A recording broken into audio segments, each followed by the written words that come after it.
It says not yet. Not yet. There we go. Yay.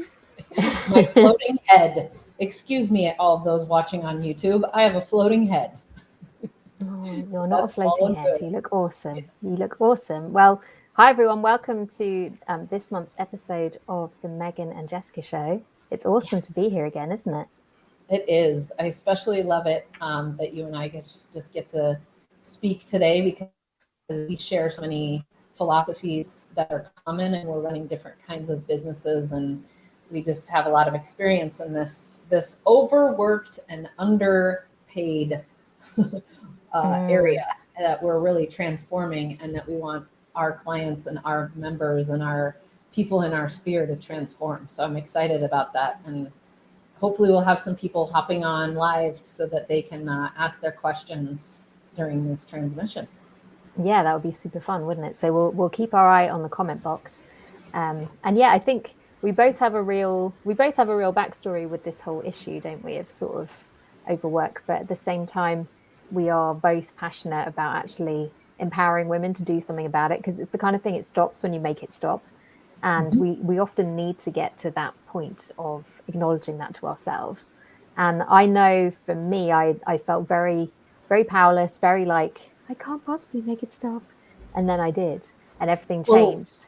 let's talk about that story. Why don't you start by telling us what your journey was with overworked, and then realizing how little money you actually make when you're overworked. Yeah, so like for me, I, I've always been very, very good at working. I work extremely quickly. I get a lot done. I'm a very sparky person. I'm like ideas, ideas, ideas all the time. And like I did really well at school and university. But I actually had like quite severe burnout 12 years ago when I left my corporate career. And it was classic me, because I was like, I'm fine. Everything's going to be fine. I just need to keep pushing through. And I've since spoken to an absolute ton of women who've been through burnout, and they have a very similar experience of just like, we don't always know what to do when it happens, and we also don't take it very seriously, because the thing that we've always done is push through and like be fine. And so the one time that it happens and actually you're not fine, and you slightly break yourself, that was a real shock to me. And similar to a lot of people who go through burnout, it's not like it happens and then you change your life and it never happens again. I think it can be a cycle that can repeat itself. And so in my business, like at times I've had very good balance, at times I've like had very bad balance. And I feel like probably the early part of last year, I was like really like keen to give everything like a massive push. I wanted to meet a ton of people, and I think this is classic for people like us, isn't it, Meghann? We've got such a lot of ambition, and it's a real challenge to squash that into the small amount of space that we have in our Mm-hmm. lives. And so I was stacking my days quite tight with like 7 calls a day sometimes. And I was like having to sort of caffeine up, and I was getting to the point where I was quite tired and just losing that enthusiasm for what I was doing. And like one particular thing from like 18 months ago is really stuck in my mind, actually. And that is like, someone had reached out to me and said, oh, should we have a connection call? And I was like, yeah, like that'd be great. Let's do it. I'd love to meet you. And then on the day, I was like feeling a bit tired, and I had a cold coming, and I was just like, oh gosh. And then 5 minutes before the call started, this lady reached out and said, I've got a cold. I'm just not feeling it today. Can we just not? And in that moment, I was like, oh, thank goodness. And then something in me was like, this is kind of not how you want to be doing your business. And I was like, yeah, I've kind of got in this pattern again, haven't I? Of like pushing myself to show up for everything, making it like a real kind of chore to do my business. And Mm-hmm. like that really led me to sort of ask some serious questions. And a key thing for me actually was doing my wealth dynamics profile, which I loved it so much that I've actually since got certified with wealth dynamics, and I now do it with all of my clients. And one of the key things that came out of that is that I'm a creator profile, and I Mm-hmm. actually need to have open space in my schedule.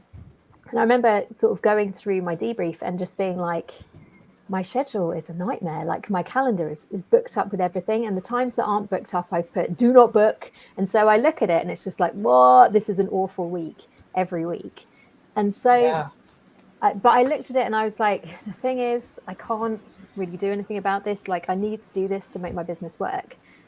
And instead of like staying in that place, I was like, okay, so what would the ideal be? And I literally took my schedule and like I didn't even do it on my actual thing. I copied and pasted it into Excel because I was like, I can't make these changes.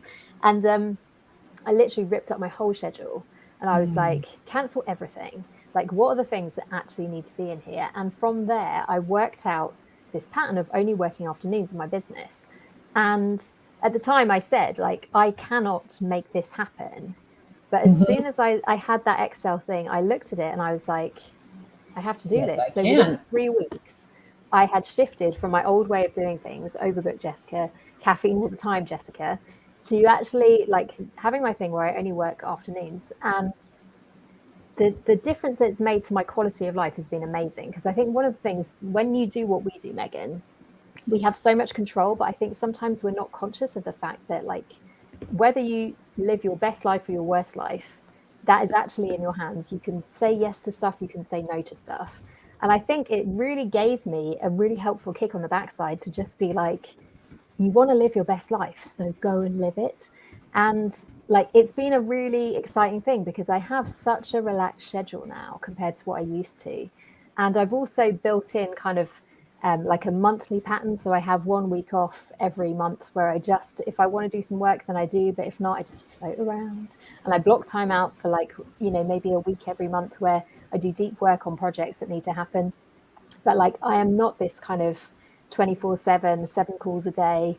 Oh my gosh, I'm so exhausted person anymore. And like my business, like I 4 or 5 x'd it last year. So at the same time as like making these drastic changes, I've also seen an absolute ton of growth in my own business. And I'm helping my clients really use wealth dynamics to make these similar changes in their businesses. And yes, there's all the resistance, they feel it too. But the result of like being able to choose what we do and what we commit to, it's incomparable. It's amazing. Absolutely. Oh my gosh, there's so many points in there that I was like, yes, I feel so resonant with that. I'm in Wealth Dynamics, I'm a star. So, of course, I've got Of that course you are. creator right Yeah. there next to it. And that's actually a big part of what me and my team are working on right now is getting me into that star role Yeah. much more. So, yeah, I would say that, gosh, my journey with this overworked, underpaid starts when I started my business in 2009, Mm-hmm. because my career in corporate was loathed at best. Mm-hmm. And I really just was trying everything I could to make it through and feeling like, gosh, if this is what my life is going to be like for the next foreseeable 30, 40 years, I'm in trouble. So when I started my business, I there was this knowing that as soon as I started it, I had found the right pair of skis. I was going down the right slope. I had the right boots, and this was it. This was where I was supposed to be. And at the same time, looking at it on paper, I was starting my company in 2009 in the Great Recession here in the US in social media management, which nobody knew anything about, nor did I. My first time as a small business owner, solopreneur, no idea what I was doing, with no money in savings and like zero experience. So I call those years the ramen years because ramen in the US is a really cheap food that's like, 25 cents a pack because there was nothing. I had nothing to start from. And I like to tell the story that when I first started my business, I was charging $50 to $100 an hour. I'm sorry, $50 to $100 a month to manage people's social media accounts. Yeah. Yes. No idea what I was doing, how to price, none of that. And I was working, gosh, I was probably working 12 hours a day because I had also was in the world of social media. So there were people online 24/7 that I could engage with. And I'm a social person. I was having a lot of great time engaging with people in different places around the world, but not even thinking about the fact that, gosh, 12 hours a day working and being online is not really sustainable. And 7 days a week, certainly not sustainable. Not taking care of my health, gaining a whole ton of weight. And it took me years to even just get to that point where I had a business model as a coach that was working for me after transforming things for a long time. And then as a coach, it took me, again, a long time to figure out how to structure my time so that I knew what my capacity was for clients. And then, gosh, even looking at things like a coach that I had worked with helped me figure out my guilt-free time structure in terms of, well, gosh, when I started being a coach, I was driving all over the Denver metro area from 2-hour distances driving in order to meet with these different clients because I felt like that's what I needed to do. So you said something at the very beginning, and I can't remember what it exactly was, but for me, it was like I didn't know it that I was overworked and underpaid until I became aware of it. So I had to have that awareness, and it wasn't even really me who just became aware of it by myself. It was a coach that I worked with saying, gosh, you know that there's a different way, right? And me just being like, no, I don't. I'm just in this silo and I'm constantly working. And it looks like everywhere I turn when I'm networking, everybody's doing the same thing. But as I evolved as a coach, I got to that point where I could see, okay, this is the max amount of clients that I can take on so that I can A, be in session with them, B, do all the follow-up, and C, still be able to manage the business outside of that and do all the things that are required to actually run a business. But still not leaving myself with much time, working, I think, 6 days a week at that point, still 10-hour days. And I remember setting myself a goal of like, okay, I'm going to get to 5 days a week where I'm done by 7 p.m. every day. And that's having started at 9. So I'm going to get to that point. And that was a goal. And then my next goal was I'm going to work 4 days a week, and I'm just going to work till 5 or 6. And I incrementally set those goals and achieved them. And I watched each time I did that, my revenue go up. And it wasn't until actually I stopped. Well, no, that's not true. I did start paying myself a salary at probably, it was like 8 years in. I had just been taking distributions, which it probably is different in other countries as to how you compensate yourself. But I had just been taking distributions to pay the bills. And it wasn't until I started paying myself a salary and seeing how much my salary was compared to like looking at the commensurate experience in the corporate world and realizing, oh my gosh, I'm paying myself very little. And that was another one of those awareness points that I didn't know until I just became aware of it. I also, during those periods of time when I was trying to work as much as I was over caffeinating myself. I was also a very social person. So all my free time, I was out and doing things socially with my friends. So I was still out every night of the week or networking or doing something along those lines. So yes, I can just say that it's been a very incremental journey. And now once I decided to close my marketing coaching business at the end of 2019, my habits of work were at the best that they ever had been before, and they're better now. So now I'm 4 days a week.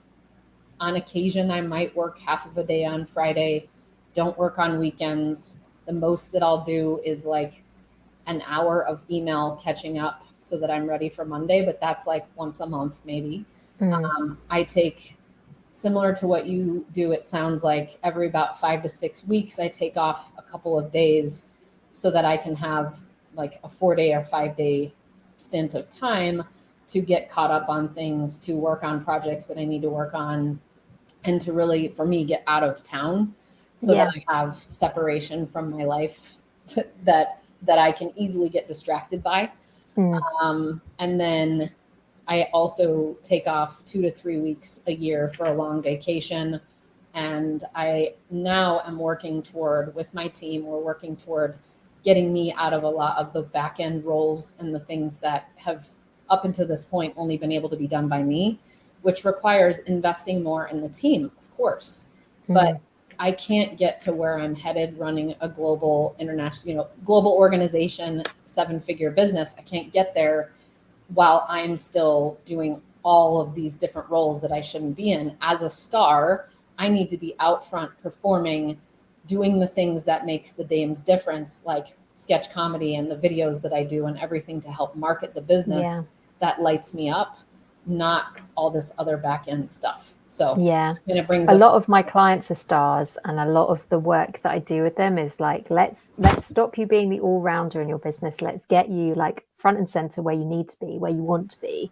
And so because that's where stars have their magic, you know, you can do all this like upfront stuff, and like it's a natural influencer role. So absolutely, stars lose their sparkle when they're doing a lot of their own admin and, you know, all of the behind the scenes stuff. We need is it the lords that we need to be running the back end? Yeah. So we need stars our lords. typically need deal makers to help them like actually close some of these wonderful deals that they're opening up. And like, it's really helpful to have a lord or an accumulator, but someone who's on the timing and the detail, because stars are like the opposite side of the diagram, and they're all about the people and the ideas. And it's wonderful. You can't fake that kind of energy. It's a real gift of a profile to be that one.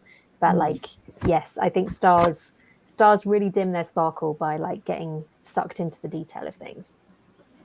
Yep, that's for dang sure. So where you were wanting to go next was around the programming that we actually have around overworking. And I think I just want to say, we might want to look at this as there's other ways of defining this. We called it overworking.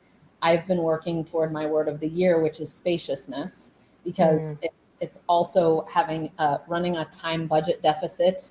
It's, it's that feeling that we get that's like, gosh, if I don't work all the time, I'm missing out on revenue opportunities. I'm missing out on this. Something that the tiger is going to come and bite me. You know, something's going to happen. And what you're going to say is like, we're actually programmed to overwork. So what does that look like? I think it's really linked to like us being high achieving women and like having that drive and just feeling like I want to take over the whole world and still be back in time for dinner. And like I mentioned before, didn't I, about kind of the size of our ambition, and like we shouldn't apologize for that. That's a good thing. Right. But I think we're not always very good at like judging the amount of time that we actually need to do some of the things that we're trying to do. But like something I talk about quite often on my podcast is the fact that, you know, we've got through school, we've got through university quite often with like top grades and like, you know, really throwing ourselves into things. And then we come into like the workplace and like in corporate, it's very possible to like do exactly the same pattern of things. But when you get into your own business, that's when I think we need to really shift and stop like doing things the way we've always done them and learn to do it a better way, because business doesn't actually work better when we flog ourselves to death. Like there is no one being like, you get an A grade. Like it just isn't like that anymore. And so I think it's much more important to actually understand like the things that we need to do specifically that move the needle in our particular business, because actually it's about saying no to quite a lot of opportunities that come our way. I find that very hard because I want to do everything.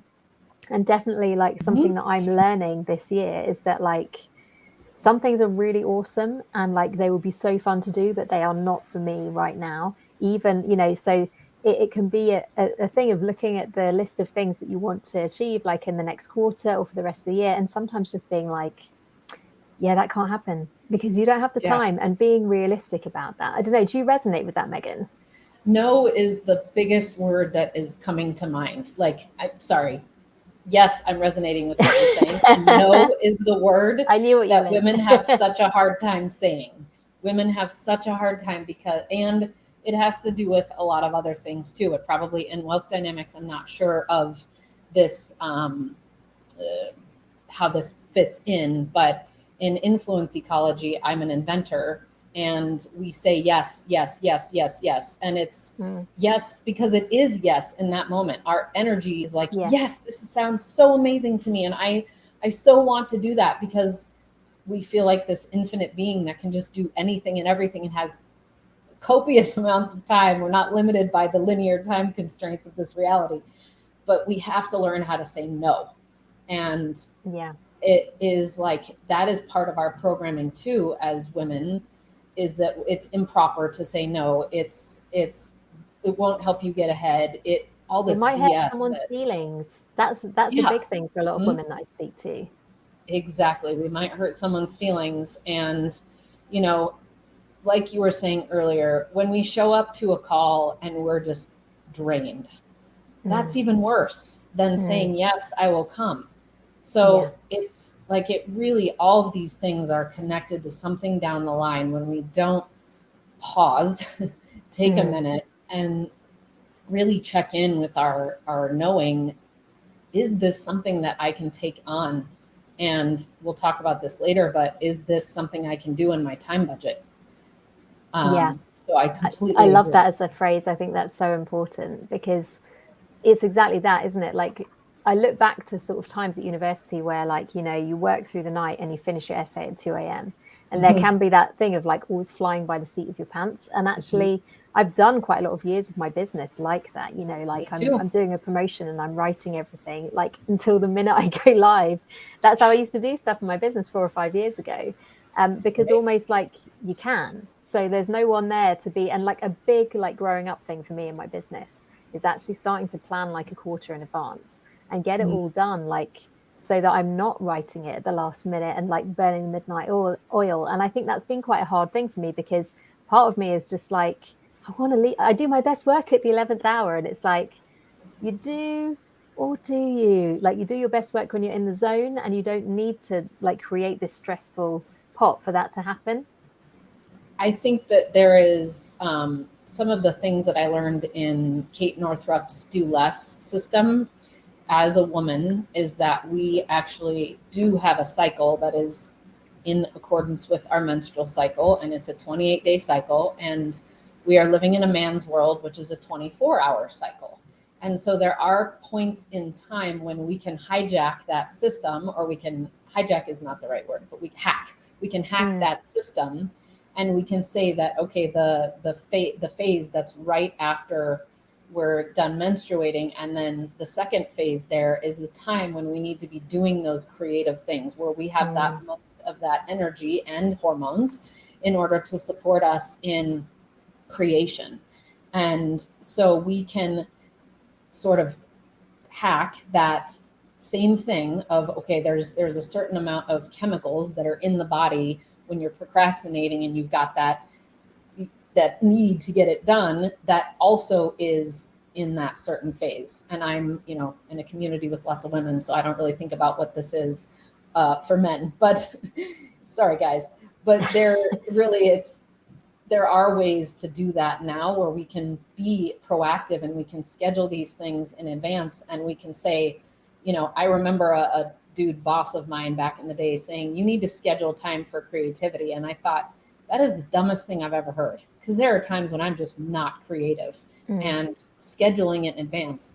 But the Kate Northrup stuff was what really helped me say, oh, this is possible as I track what's going on in my world. Yeah. But then, you know, there's also, there's so many different factors in here. But. Well, no, I really love that actually, because I was looking for some kind of like cycle based, and not necessarily like menstrual cycle, because I read the book Period Power a couple of years ago, and I was just like, oh my gosh, like periods are such a big deal for us as women. Why do we not acknowledge this? And I guess it's because you don't have permission to speak about such things in a male dominated workforce.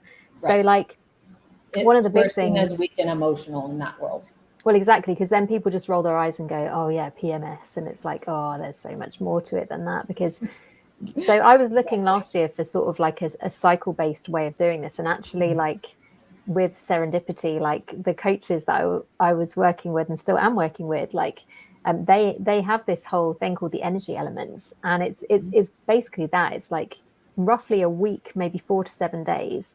You spend time in one of 4 elements, and the elements are air, earth, fire, and water, and it all means different things. And if you want to know more about it, then ask me about it, because I love it. But I've literally started doing my business calendar on that basis, because what I found when I, like, the first thing I needed was the water time, which is the rest and the like reflection, and like, what do you need to work through? What mindset work do you need to do? What do you need to release? And so the first thing that I did was allow myself like a water week every month. And I was quite like, I think the idea of the elements is that you feel what element you are, but I was like, I don't feel anything. Like I need to get certain things done. And so it's been a real sort of change of gear for me to start thinking along those lines. That like this year I've kind of taken it, like last September, I then gave myself an Earth week for a lot of my doing. And this year I'm doing all 4 weeks, and I'm giving myself a week in each one. And what I'm really noticing is giving myself that air week, which is all about creativity and big ideas. I can feel myself growing in those weeks because nothing is off the table. Like, and it's all about kind of next level self and like, what does the biggest, most exciting version of me, like the future me, what does she want to be doing? But I think just for me, getting really conscious about that and making sure that I'm actually allowing myself time for that, it really is changing how I show up in my business. Because if I'm in water, then I don't need to do anything. I plan my calendar so I'm not doing promotions when I'm in water. Instead, I'm trying to save a lot of those things for my fire week. And like when you really do it properly, it's like when you're on fire, you feel like you could literally zap things with your fingers because like there's so much energy. So I'm a real fan of actually like that cycle-based approach to managing our energy and starting to sort of experiment with like, actually, how can I do my life and my business so that I'm not having to force myself, and instead I'm allowing myself the space to just exist for a while when I need it. But I'm also allowing that space for creativity, for doing, for showing up like in full energy, like full of like passion and excitement. I don't know. So for me, I think that's been a really key ingredient to a lot of this stuff. It's instead of, because what I did before is just like basically you have to be on 100% of the time, all day, every day. So go and make some money. And after about 4 years, then you feel wrong when you can't do it. Yeah, exactly. And it's after 4 years, you were going to say. Well, yeah, after 4 years, you just like, however good you are, how much fire you have, like the thing with fire is that it burns out and it needs time to regenerate. So like, I think that has been a massive change for me in the last year, particularly. And it's something that like I'm sort of stepping into a bit deeper, sort of every 6 months that go on, because the more you start to listen to your own internal energy, the more you can just be like, there's no point saying yes to this because I'm just not in the right place. And that's quite a big place for high achievers to get to, because we don't usually say no to anything, and we definitely don't let up on ourselves, do we? I think the busy calendar for me was a badge of honor for a while until I realized that is such a farce, right? So I thought, this was about 3 years ago when I was like, oh, it's like I hate to admit this. I almost looked at some people and said, gosh, they don't have what I have. They can't keep up. And that's really sad. Yeah. Because I can do more than what 3-4 humans can do. And until I realized that that's me existing in fire constantly. And that is what leads to overwhelm, and that is what leads to burnout. Yeah, and exactly. you become aware of these things at the exact right time. So for those who are listening and those who will listen to the recording, what I think, Jessica, what you were talking about with the 4 elements and do less, they're very, very similar. It's just a different way of looking at it. So you'll find those things, and we should make sure we link to those resources when we have this on YouTube and on whatchamacallit, yeah, LinkedIn. Definitely. That's because there's a whole conversation, isn't there, starting, which is so important. But I think like more and more women are, I don't know, I like to think that women are coming out of corporate a little bit, and like we are sort of reinventing how we do work. Like that's a huge thing, isn't it? Like neither of us would be able to do like the thing that we do 30 years ago. It didn't exist. And like women didn't have the ear of people in the way that we do now. Like we have this credibility and this ability to reach people. Like Meghann, I think like in a lot of ways we are quite opposite, because I'm living my best life and I stay in this room and I'm at home all the time and I love it. But like just being able to be a woman and be like home based, that's something which was not even on the table for me 12 years ago. Yeah. It's one of the big reasons why I had to quit my career, because I was like, I cannot do this commuting. Like it's killing me to be in an office surrounded by 200 people in an open plan space in London. I can't do this. Well, yeah, totally. And I'm a raging extrovert, so I do get fueled by being in the presence of others. But a vast majority of my time, I am working at home in my office by myself too. So I am getting that introverted recharge time. Yeah. It's just not what necessarily lights me up, but it is necessary for me. So Yeah. we're not that different, my friend. I think that's a really good point though, because like when you do what we do and like when you give out so much of the time, I think there's like a shelf life of 3 or 4 years where you can give out and give out and give out and like push yourself really hard. But like if you're going to make it in this business and if you're going to have a business that actually lasts, you need to be able to build in that recharge time. I don't think that I used to appreciate how much I was giving out to people. And so like if you're not also filling your own cup, that is a recipe for burnout, isn't it? 100% without fail. And if there are a few women I'm thinking of who are like, I disagree. And when you look at their lives, they have some things in place that make their circumstances very different. So I would just say that there very few, a very small percentage of the population of women can continue at that breakneck speed and be fulfilled and have any kind of balance.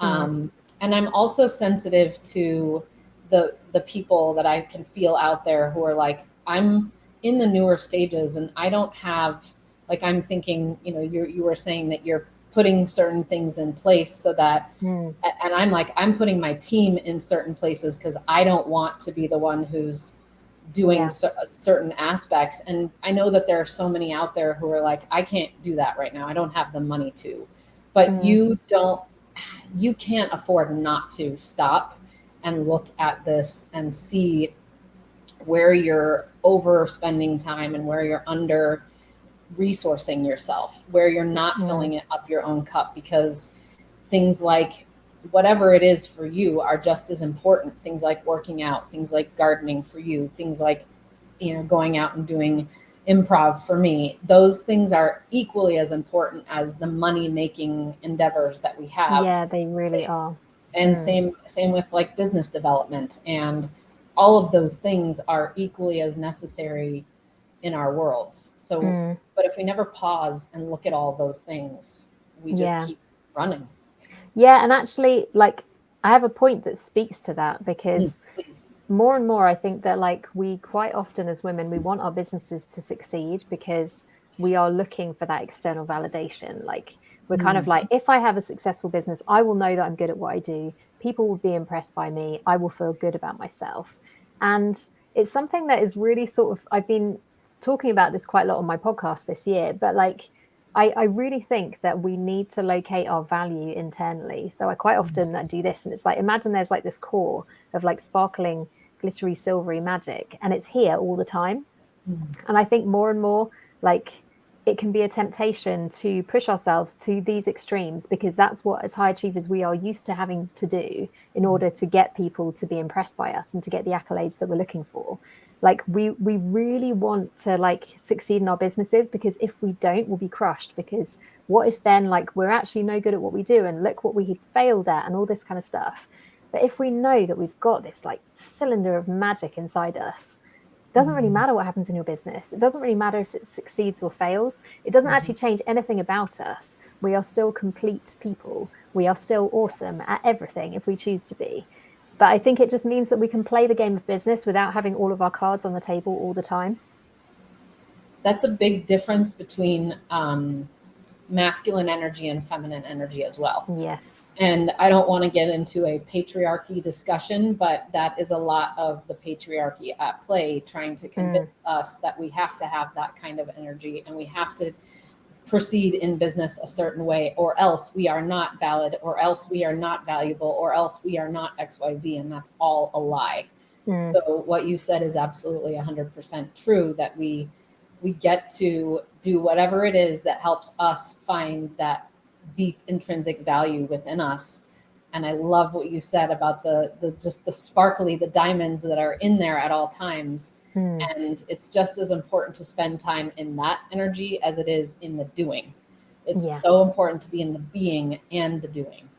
Yeah, no, absolutely. And I think that it's amazing what starts to shift in our businesses when we are not putting our entire validation on the table with every transaction, every opportunity, because it means that we can make different decisions, because actually we don't need it as bad. And, you know, I'm sure it's like a universal cosmic thing. Like if you can play it a bit cool and you're like, yeah, you know, fine or not fine, don't care. Like we tend to just get the things that we want faster, don't we? Mm-hmm. Absolutely. It is definitely a universal law. I'm sure somebody will comment on this later as to which universal law it is, but diminishing returns or something. That's, you know, that's for sure. Absolutely. Mm. So what's next? Not realizing what fully booked looks like. Yeah, like so in like I think it's good to talk about like the theory behind it, and I think we've covered some good ground in terms of like how it feels, why we do it, like what our motivation could be and should be. But I think in practical terms, like I often find with clients, they're like, this is great, but like what do I do? Like how do I start to do this? What are my steps? I think like in practical terms, we very rarely appreciate that we're fully booked. I know for me, that was the biggest shock when I started to like take some sort of preventative measures. So I started zoning out my calendar and just being like, I can only do this kind of call on like a Monday afternoon. And like, I can only do this group call on a Tuesday or whatever. And at the moment, like the way I do my calendar is that Monday, Tuesday, Thursday are kind of bookable days for different things. But then Wednesday is like an overflow day, and Friday is an overflow day. So today, this is it's been 7 o'clock in the UK in the evening. This is my first call of the day. So I've had a wonderful day floating around. And I have another one coming up on Friday, which is just like, I'm living my best life. But sometimes I've got them there to sort of book if I need to. And often I do quite a lot of intensives with clients. Mm-hmm. And so those are quite good days for intensives. But the thing that was a big shock to me when I actually started getting my operations manager to run my calendar instead of me is that she was like, there are no slots here. You are fully booked. And I was like, how can I be fully booked? I feel like I could see 50 clients and still have space left over. And she was like, nope, there's no space. And I think that was a real, and like in wealth dynamics terms, like for me being a creator and you being a star, Meghann, mm-hmm. This is no surprise at all, because like the dynamo profiles along the top of the diagram, they are notorious for having their head in the clouds and like really not having their feet on the ground. We need people in our teams to be the feet on the ground people, because like we provide the big ideas. And actually I'm running my team on this basis now that like I have the big ideas and I say, guys, can we make this happen? And they make it happen. And it works really wonderfully because we're all playing to our strengths. Like I'm not trying to make my ideas smaller to make them fit into the categories that we have or the time that we have, mm-hmm. but we make all of the decisions like together based on like the combination of our different expertise. But I really think that, you know, we had a title for today, didn't we, of Stop Overworking and Make More Money.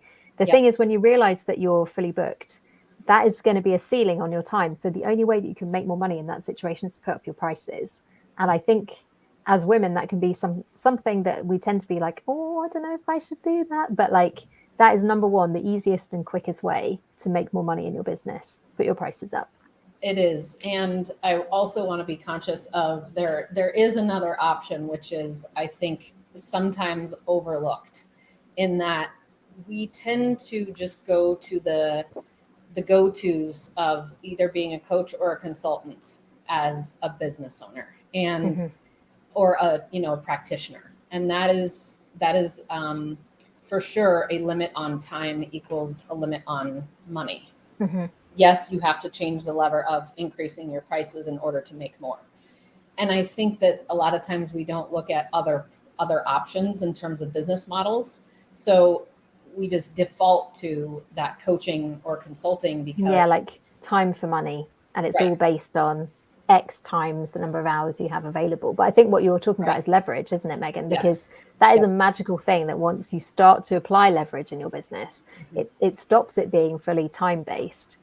But that like it's a challenging thing to pull off, because I think sometimes people are like, oh, I'll scale, I'll just do like big group programs, and then mm-hmm. people who are in there, like they're actually coming in because they want some of your time and they want to feel like you know them and you care about them. Right. And I think delicate.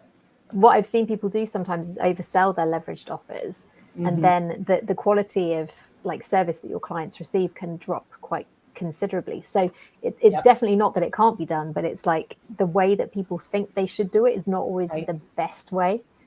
Which is why you have an advisor like Jessica who's going to help you look at that, because then if you were going to leverage, she would say, make sure that you have someone who's a chief people officer, or someone who's a chief, who's a, you know, like Brianna in the Dames, who's going to be there, who's going to be your point person when you can't, because I can't have hundreds and thousands of members coming to me. So you would say when you're scaling at that point, you need to make sure that you have these team members, and that needs to be budgeted for in your, you know, in your expenses, because then that's when expenses start to go up. So there's those options. But I was just thinking, even for another practical tip, which I think is important, is when you're a coach, the point at which I was able to scale over that 6-figure mark as a coach was noticing, like, instead of approaching things haphazardly, which I hear a lot of women doing, in that, well, I've got 40 hours in a week, so I can just fill up as much of my time with clients as I can. Wrong. Yeah. So what I was able to do at that time was something very simple, to say, okay, in order to do all of these other things in my business that I need to do, I need 2 days. I need 16 hours in order to do everything that's involved in business development, accounting. You know, I mean, I had a bookkeeper, but there were things that I had to do in order to actually run the business. So that meant that I had 3 days a week to have clients. And this was when I was still maxing out my calendar. So it wasn't perfect, but it was helpful in that I knew then, okay, well, my sessions are 90 minutes long, 2 times a month, 90-minute sessions, and then 2 times a month, 30-minute calls. So I scheduled my calendar so that on Mondays I had 2 90-minute client sessions. I had time in there for check-in calls, and I had time at the end of the day for follow-up notes. Tuesdays, it was the same thing. Wednesdays, it was 1 session. And I worked it out so that I knew, okay, at any given time, my capacity is 10 one-on-one clients. And that way my clients got a slot. You're the first and third Monday from 9 to 10:30 in the morning. And that was how it made it easier for me to not overbook myself in terms of calendars. And I also wasn't doing the thing that I was doing earlier on, which is, okay, I have a client session, and then I have a get to know you call. And then right after that, I have, I have a budget meeting, and then like switching your brain from this track to this track to this track, which is exhausting. And so I think it's really interesting because a lot of these issues used to be just for like people who do what we do, but actually during COVID, people have sort of come into our world a little bit more. Like my friends never used to know what Zoom was. Now everyone knows what it is. And I think it's interesting, some of the things that people are saying, you know, for people who their corporate job is being in meetings 9 to 5, that feels unbearable when you're on Zoom, especially like those big Zoom calls where you can't speak because no one hears you and the microphone blocks you, and it's so frustrating. But I think that's been something that I've heard people talking about a lot more in terms of like that context switching. And definitely with my zones in my calendar, that's something that like you have to be in one state of mind, because I think sort of it's like you're switching different versions of yourself sometimes. And it's really, I think a way to be kind to yourself is to like make it easy and just be like, okay, you show up in this kind of way, or today's going to be an internal facing day, and so no makeup, and you can wear pajamas if you like, and you know, all that kind of stuff. And that is the way that we don't get ourselves to that overworked, underpaid state, is when we are responsible and we realize that the thing that we are managing all day long is our energy levels. Yes. And there are so many things that we can do, so many hacks that we have that we get to activate in our worlds so that we don't run ourselves ragged. But when we're unaware of those things, we just keep going. So again, this is another opportunity. If anyone has any questions, please put them in the chat or comments. And this is an opportunity to pause and do some self-reflection on where you are, because you can listen to this and you can continue to do the things that you've been doing and say, yeah, gosh, that's something I need to do. Or you can stop and say, here are 2 things that I'm going to change as a result of listening to these 2 ladies who figured some things out. We're not figured it all out. There's constant improvement that we're making, but where can you give yourself some space, some more space, and realize that even if you think that you're wearing that badge of honor of, gosh, like I was years ago, if I can do so many things and I am a superwoman, literally. No, you're not. There is a point where that return will diminish and you will be exhausted and you will crash. And let that not be now, or let that not be later. Let it be now that you are aware of that and that you don't crash. Yeah. Yeah, absolutely. And I think one of the most challenging things that I found is literally starting to be like, how do I feel? Because I actually remember, like, after I had my breakdown and like burnt out really badly, I started going to therapy. That was pretty much the only thing that I did in that season of my life. And my therapist used to say, "How are you feeling?" And I'd be like, "Fine." Like, what are you even asking? Like, obviously I'm fine. I'm here. But like, what she was trying to teach me is how to listen to my body, because I did not have that skill even a little bit. And it's been really interesting in this last year, because one of the things that my coach has said to me is like, what do you feel you want to do today? And I've just been like, I don't know. What do I need to do? I need to do everything. Like, I need to do everything. And so starting to get to that place where you just kind of like, you use your intuition. And like, one of the things that I've been experimenting with in the last couple of months is like, you know, when you get an idea and you kind of feel like, yes, but not today.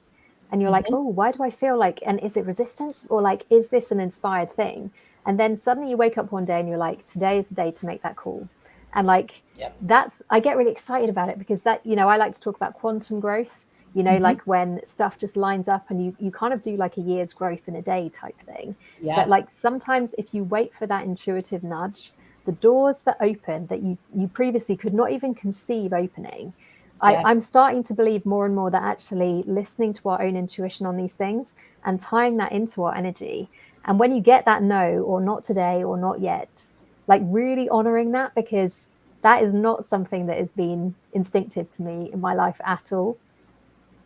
You and I are completely in alignment in that. You already know that it's the intuition and the gifts that we get from our intuition are the best, because they are specific to us.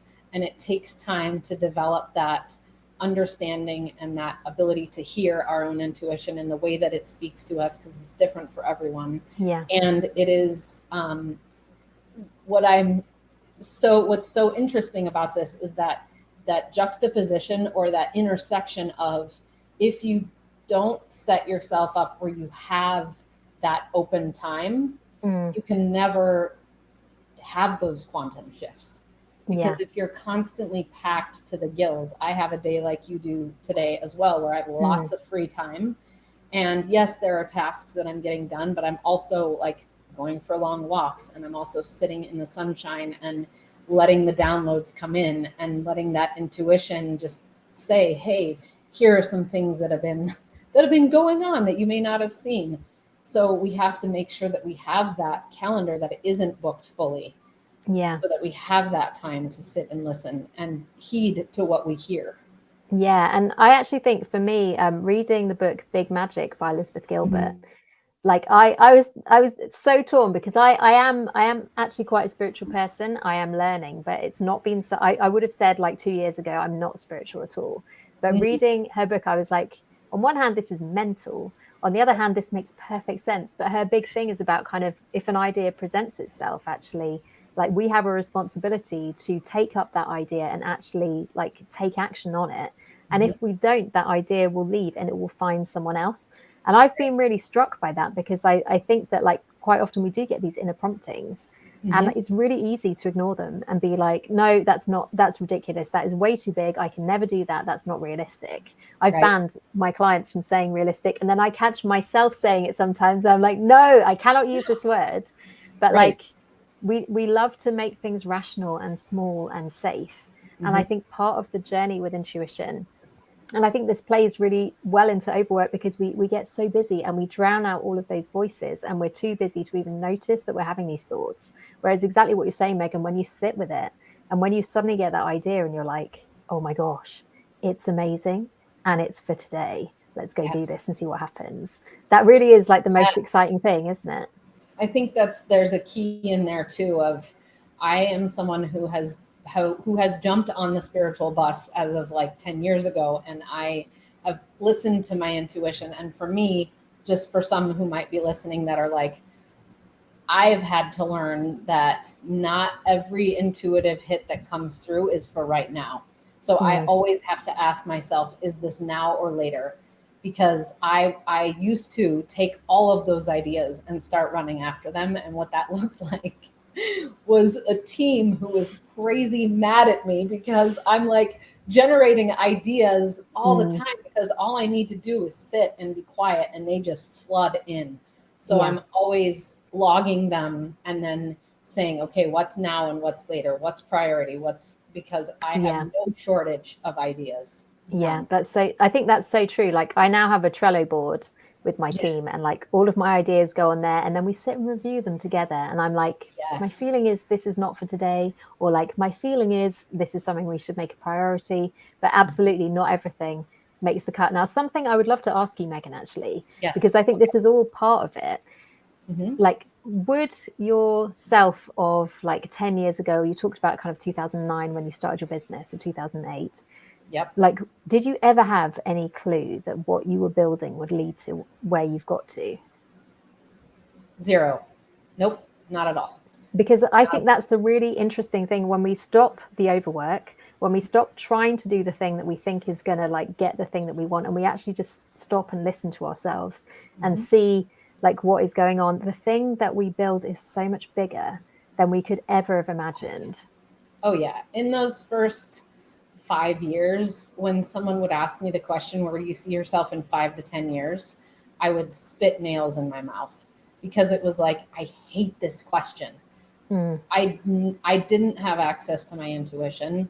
I was overworking myself constantly and just running with my blinders on, not knowing where I was headed, really, just that I had to keep running because that's how I'm going to make money. And that it was so epically different from when I started to listen to my intuition and just make that regular time to be quiet, and started doing all these things that we've been talking about to release the time so that I wasn't so pressured.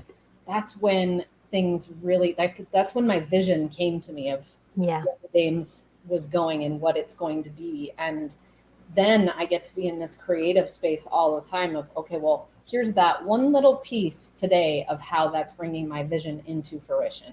Here's that next piece tomorrow. And it's enabling me to, like, it's almost like paint by number for those who are not extremely creative. It's like the fill-ins. There's a little framework for you to follow. So like you're going to get there and you might need a bit of help. Yeah, exactly. Adding another color to it each time with the new piece of information that comes in. What about you? Did you know right off the bat exactly what you were going to be creating? When I started my business, I was charging like $30 for 2 hours. And I was just like, if I can make £2,000, that'll be amazing. And like, I think that's the thing. I mean, I say this in my podcast all the time, like business growth and personal growth, they both require each other. And like, I started my business when I was 31. I had a 1-year-old child at home. I'm now 39. And like, I have it written on my wall, I am living my best life, because it's really easy to sort of forget that and to sort of believe all this scarcity narrative that is still there waiting for us whenever we, let our guard down. But I think I live a life now that I cannot believe, like me, the person who crashed out of my corporate career 12 years ago. And I really felt like I was on the scrap heap at that point. I was like, I will never work again because I can't do a 9 to 5. Like there aren't jobs available for people like me.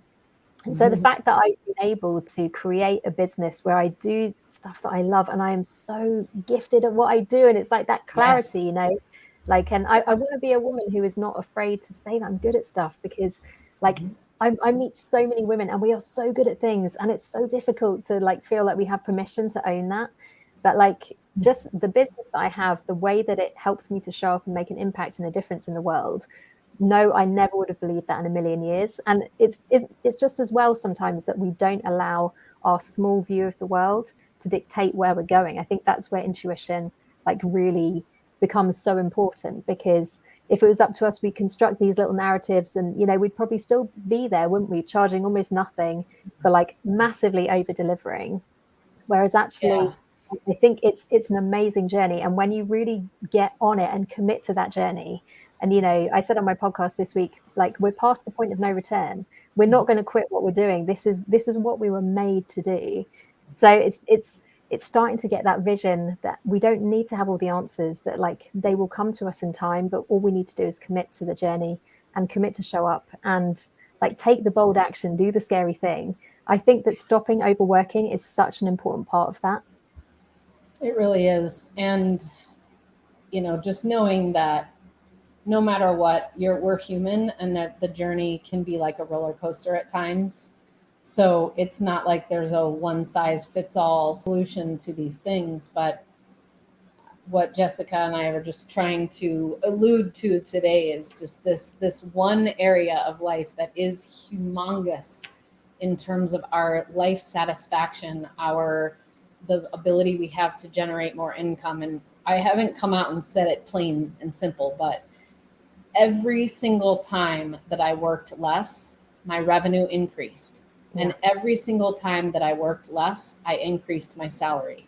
And every single time I watch the universe rewarding me, I am very spiritual, the universe rewarding me in droves with so many things in my life. So that is what's true for me. Is that true for you? Yeah, 100%. And like for quite a while, I had a pattern in my business of like halving what I'm doing and doubling what I'm making. Yeah. And it was kind of intentional, but it was also like, oh my gosh, it actually worked. And I think it's a really important thing to make that connection, because it's a complete universal truth for sure. Now we're about to run out of time, aren't we, Meghann? Yes. Tell us about the Dames, because it's an awesome place to be. Yes. So if you're a woman who is running her own 6 or 7 figure business, or are someone in a director plus role as a woman in corporate America, we would love corporate America or corporate Europe or corporate anywhere in the world. We would love to have you at an upcoming Dames Roundtable, where you will get to experience the Dames difference and how we build community in a very different way, and how you will be surrounded by your other fellow high caliber women who've been through those initial stages of business and career and are facing these similar challenges like Jessica and I address on this Meghann and Jessica show each month. So please come and check us out, thedames.co/roundtable. What about you, Jessica? How can the amazing people in this world who are growing from 6 to 7 figures learn about you and work with you? Well, I always love it when people add me as a connection on LinkedIn. So if you're listening to this and you're like, oh yeah, I want to know more about these things and start to do them in my business, absolutely connect with me. As it happens, tomorrow I am running a free live workshop here on LinkedIn that is called Leveraging the Power of Your Business Through the Right Team. So I'm going to be sharing, basically I've got 3 protests that I hear women say all the time about how like teams are too expensive. They don't want one because they've had their fingers burnt, and they don't even know how to find one, even if they were to go there. I'm going to be sharing what I have been doing in my own business and what I help my clients do, because I think that like you get to a certain point and you just need a team to give you the impact that you need to be having in the world. And yes, I've heard all of the sob stories. I've made wrong hires. I've made a lot of these mistakes myself. But that doesn't need to be the end of the story. So come and join me for that. It's tomorrow at 2 p.m. UK time, which is 9. Oh, it's dangerous to do this, isn't it? Because like often I need to Google to know what time it is, but it's 9 a.m. Eastern, 7 a.m. Mountain. So after you've just woken up, you can have a wonderful time listening to my wisdom and thoughts on how to build the right team in your business. So if you come and find my LinkedIn profile, you will see the details of that, because I've been promoting it in the last few days. So come and join me for that tomorrow if you would like to. Beautiful, beautiful. And we hope that you will come find both myself, Meghann Conter, and Jessica Fearnley on LinkedIn. And that's where we will share also our upcoming transmissions of what she and I do together in this crazy world of business. Yeah, crazy but fun. Yes, crazy but fun. Thank you for this conversation. It was really fun, and hopefully everyone listening live and on their recording just gets some amazing nuggets out of it. Yeah, no, thank you, Meghann, for everything that you shared. I was really excited about today because I knew this was going to be like a really powerful conversation. So I hope that if you've been watching, or if you're watching the replay, you've enjoyed it. Like, do get in touch with us. Tell us what resonated. And yet, like, if you've got ideas for future topics, we quite often like to get a little panel of guests, because we love to give platforms to other women. So like, tell us what you'd love us to feature, because we will definitely take that into consideration. Yes, yes. Have a beautiful day. And we'll see you next time.